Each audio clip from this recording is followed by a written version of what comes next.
یہاں گناہ کا ماحول نہیں، اور یہاں فرشتوں کا ماحول ہے۔ اب یہ فرشتوں کے ساتھ مشابہ ہو گیا ہے۔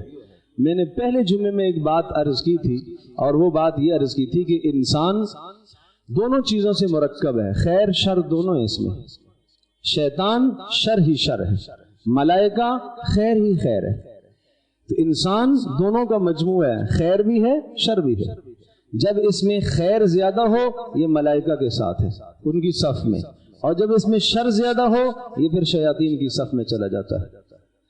تو مطلب یہ ہوا کہ اعتکاف کرنے والا آدمی معتکف اللہ کے دربار میں آ گیا، اور یہاں اس نے ڈیرا ڈال دیا، یہاں اللہ کے در پر اللہ کے دربار میں پڑ گیا اللہ کو منانے کے لیے۔ اب یہ فرشتوں کے مشابہ ہے۔